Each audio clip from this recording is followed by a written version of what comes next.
Counselors. My name is Nessa Bowen and I am one of the graduate assistants at the Counseling Center.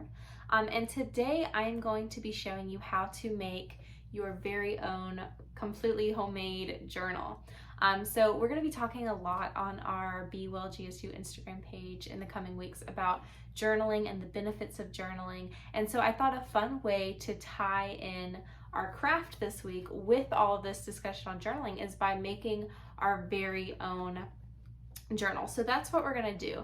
If you're not familiar with journaling, journaling has a lot of great benefits that can help you reduce stress and help you get some self-knowledge, clarifying your thoughts and your feelings. And so it can be super beneficial to people. So what we're going to do today is we're going to make our very own personalized journal so that you can start using it to really however you want to use it. So you can use it to discuss your thoughts and your feelings on the day. You can use it to talk about different ideas you have, to solve problems, to talk about dreams you have. It's really up to you.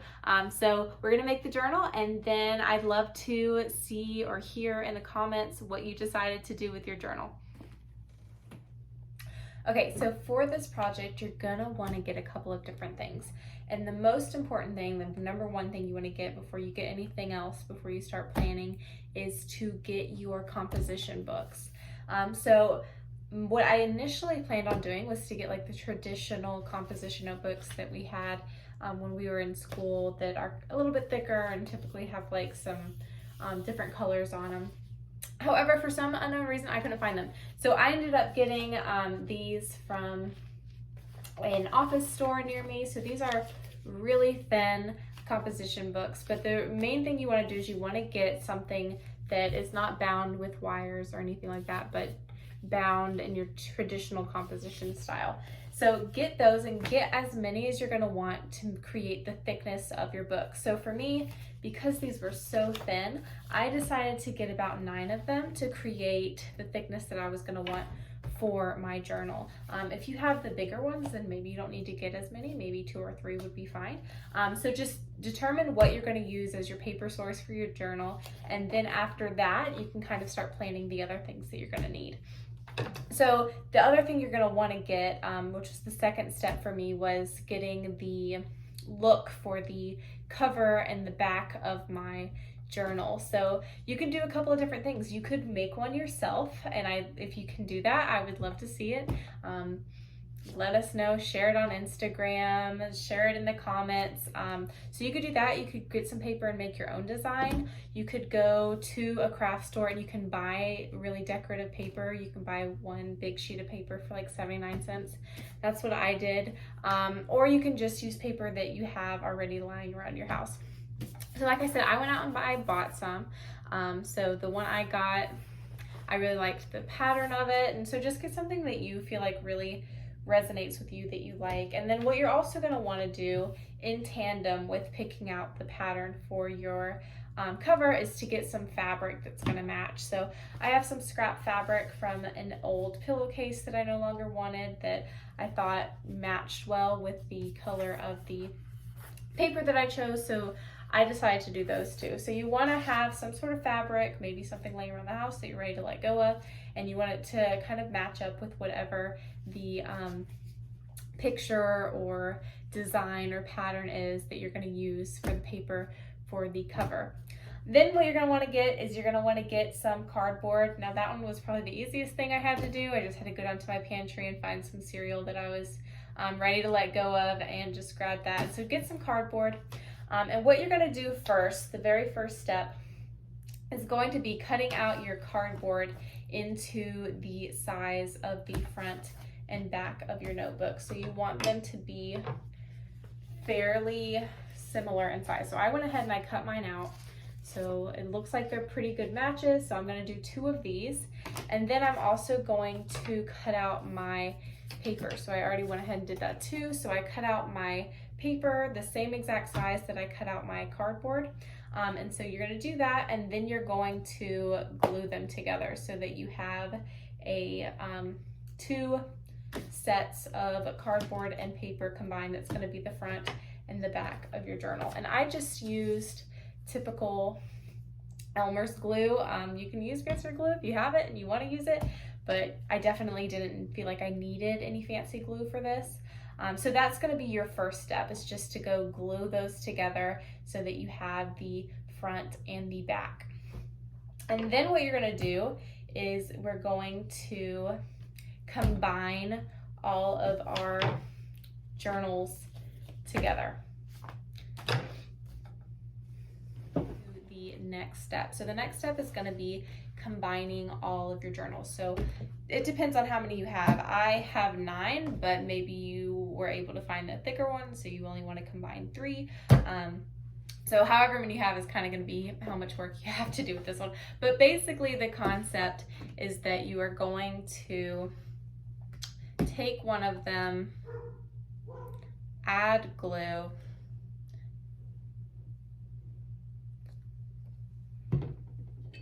spread your glue out. And with the journals specifically, you really want to add your glue to the center and then spread it out to the edges, because you don't want any of the glue to end up gluing some of your pages shut. So spread your glue out, and then you're going to lay one journal on top of the next journal, and then just keep her going. And I'm kind of okay with adding more glue right here because it is bound, so I'm not going to accidentally touch any of the pages.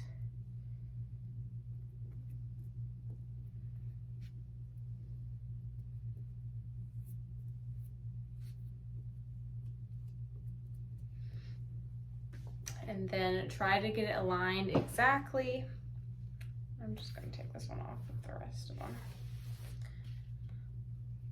and lay it on top.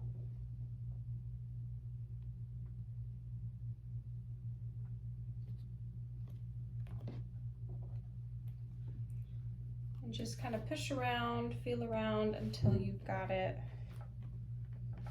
lined up perfectly, because once it dries, it's pretty much going to be set. And so it looks like right here, could use a little bit more glue. I'm going to add glue directly to my brush and go in there and distribute it, because I do not want it to glob onto the pages. So there we go. So now I've combined 2 of them, and I'm just gonna pretty much keep doing that for all of them. So these 2 will go on top of the next one and the next one until I've got all 9 of mine glued together. Okay, so I have combined my journals and I let it sit for a little bit to let it dry, and now we're going to go ahead and make the binding. So you can do really fancy things when creating your own journals. If you know how to sew, there are some really awesome videos out there that show you how to bind things really well, that can make it look really seamless. But if you don't know how to sew, that's why I did this video in particular, because it's super easy to do and you don't need to have a needle or thread or anything like that. So what we're going to do is we're going to take our fabric and we're going to cover the outside binding of all of them so that it looks pretty seamless, and then we're just going to attach it on by using glue again. So I'm just going to grab my glue, and I'm going to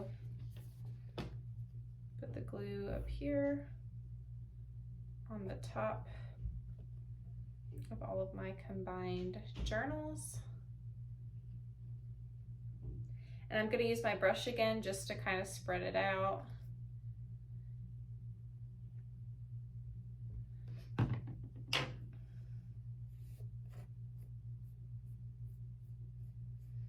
And then I'm going to grab my fabric. I'm going to place it on pretty tight.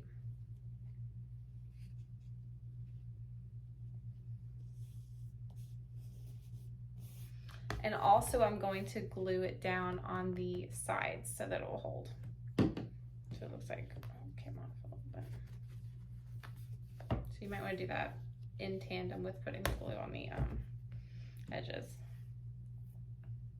And don't worry about how this looks, because we're going to put our cardboard with the decorative paper on top of this, so in the front and back, so don't worry about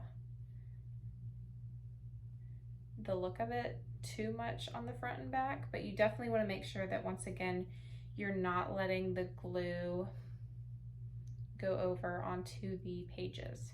And I really recommend as you're doing this, as you're gluing, binding together the different journals, and binding together all the other aspects, just check your pages periodically just to make sure that you didn't accidentally glue any together, so that if it's still wet, you can separate it really quickly.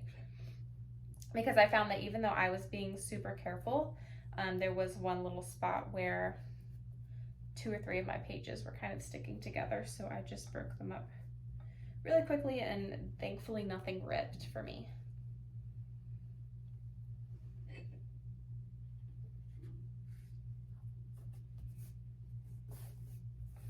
There you go. And then what I'm gonna do is I'm gonna get my scissors and I'm just gonna trim the little bit that's hanging off the edges so that it's not sticking out or anything.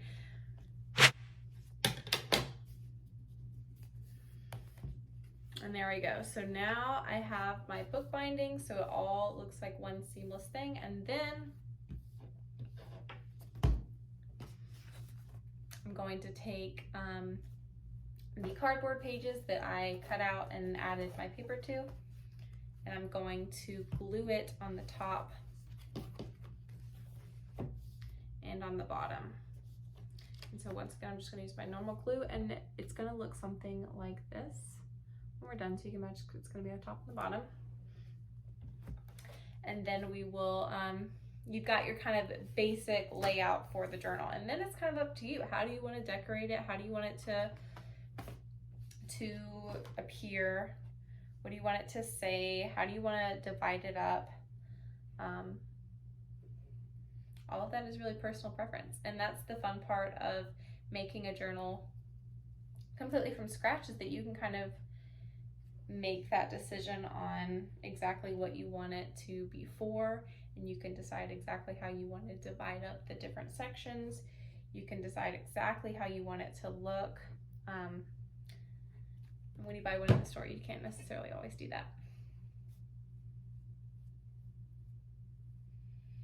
So what I'm going to do now is I'm just going to spread out my glue again. Same concept we've already been doing.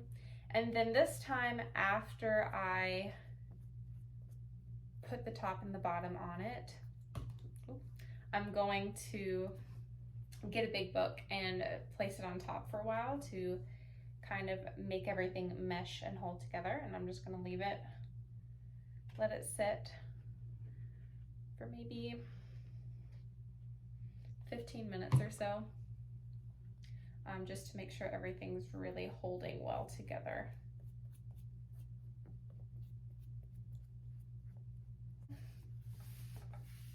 And I think for this part, you're gonna need a lot of glue, so be really generous with your glue to make sure it all sticks and holds together.